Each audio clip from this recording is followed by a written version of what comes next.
nuestro colega Humberto Candil. Humberto, muy buenas tardes. Mariela Diegues te saluda en Buenos Aires. Buenas tardes, Mariela. Muy bien.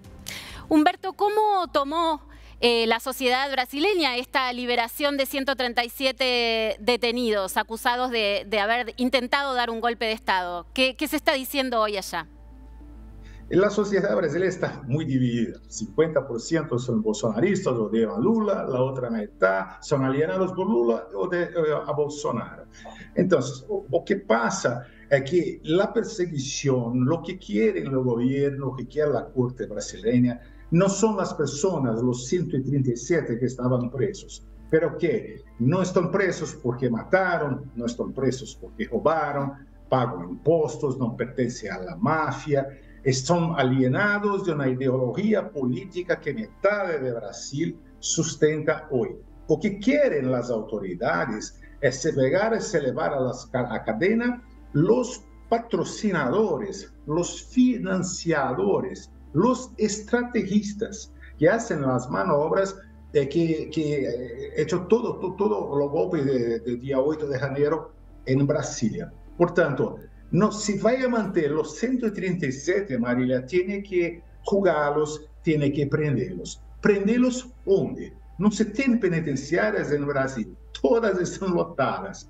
Las penitenciarias en Brasil son casas de nuevos marginales. El control central del crimen organizado en Brasil está dentro de las penitenciarias.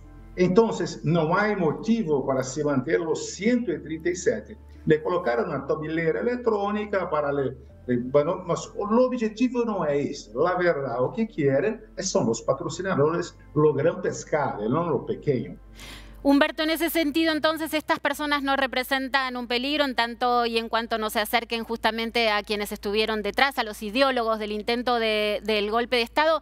En este sentido, ¿en qué instancia está la justicia brasileña con esta investigación? ¿Hay personas apuntadas, hay personas que se estén investigando como los ideólogos de ese intento de golpe de Estado?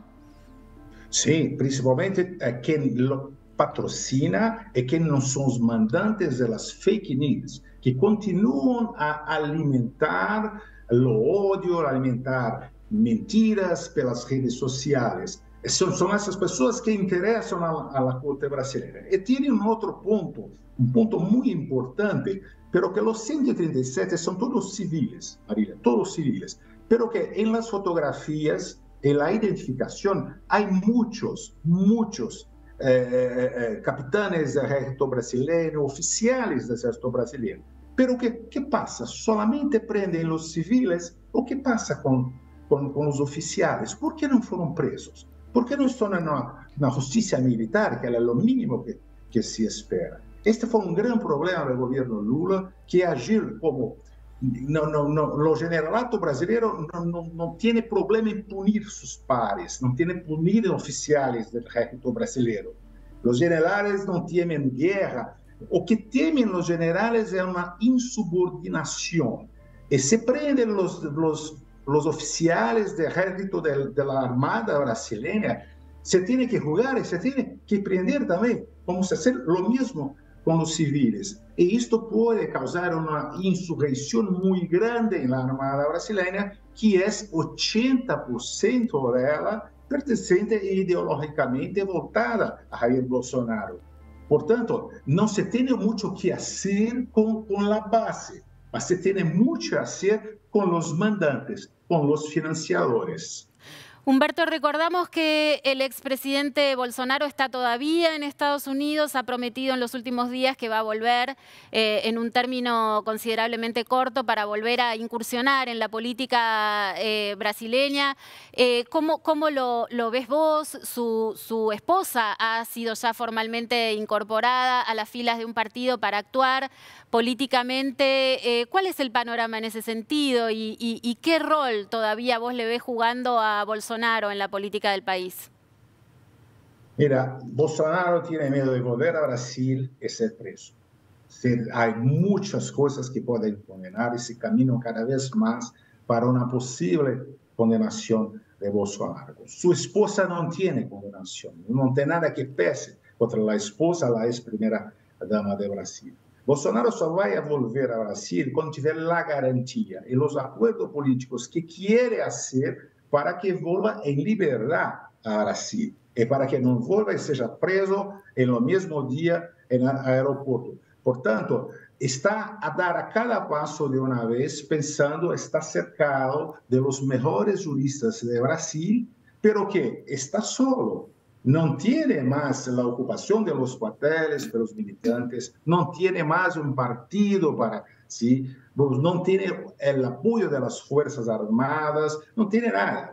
Bolsonaro está solo y solo es muy peligroso caminar en Brasil ahora porque todo que el gobierno nuevo, que la Corte quiere, es sacar a Bolsonaro de la política, de la escena política de Brasil. Humberto, el gobierno le ha puesto un plazo a Bolsonaro para el regreso a Brasil.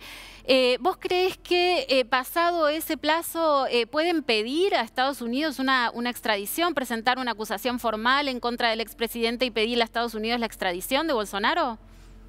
Yo creo que no. Yo creo que debe se aguardar más un poco y intentar una salida más política, una salida mejor para Bolsonaro, que sería él propio salir de la escena política brasileña. Pero que Bolsonaro, por un lado, no quiere ser preso, no quiere estar atrás de las grades, por otro también sabe que es un político que tiene muchos votos y es un potencial candidato a ser presidente de Brasil nuevamente de aquí a 4 años. Por tanto, está a medir las posibilidades en la hora cierta de se volver a Brasil, pero que este acuerdo no pasa la hora, no se tiene acuerdo la hora. Enquanto no se tiver una garantía para que Bolsonaro regrese sin ir para la cadena, para la penitenciaria, vai a regressar. Senão, terá que pensar em outros rumos para sua vida e talvez uma liderança política de Brasil fora de Brasil, como a história tiene muitos.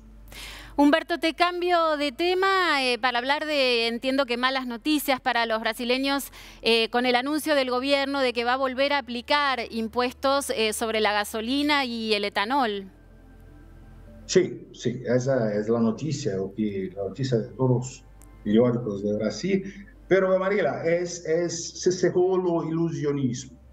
Los impuestos de la gasolina, que es una commodity internacional, se bajan cuando se baja los precios de los barriles de petróleo en el mercado internacional. Lo que se pasó fue una ilusión electoral. Esto fue, se quedó los precios en marzo y estamos llegando a marzo del otro año, un año era el plazo para se usar esa baja de forma electoral, de forma política.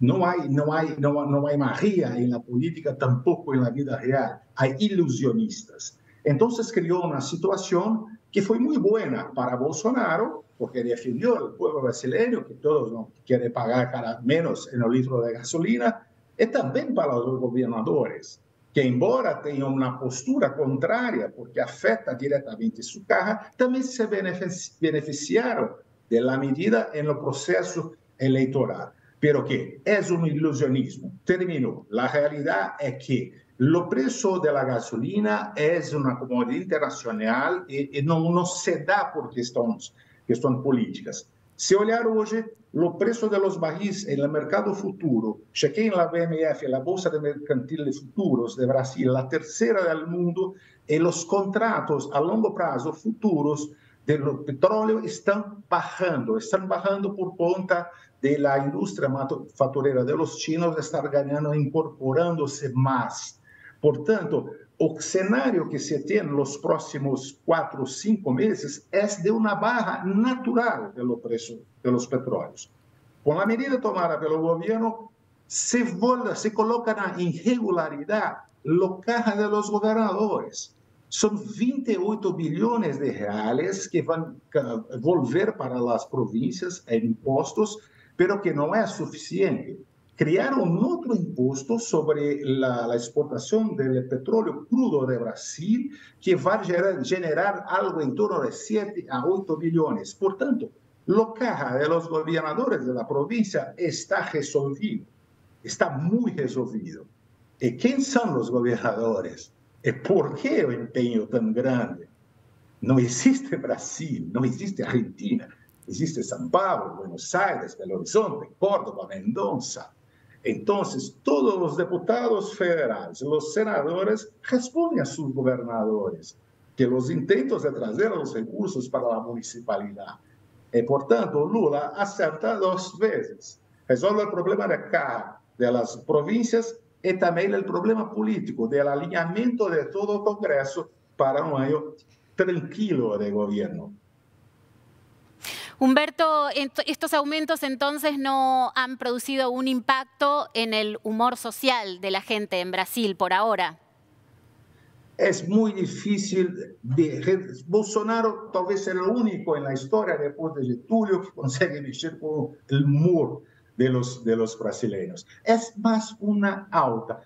Tantas virán más para frente. Los brasileños están muy acostumbrados a olhar y a escolher el puesto que va por combustible en su coche, porque se cambia. Los dueños del puesto de Brasil adoran aumentar más de lo que deben. Entonces, aumentar el precio del combustible, bajar, aumentar, bajar, es una normalidad para Brasil. Evidente que ninguém gosta de gastar más, por tanto, no están contentos, pero que no hay ningún motivo para una revolución o para un caos de un país por causa de los aumentos. Humberto Candil, periodista en Brasil, con toda la actualidad de tu país, muchísimas gracias por esta contribución y este contacto con DNews. Gracias, mucho gusto, Marila.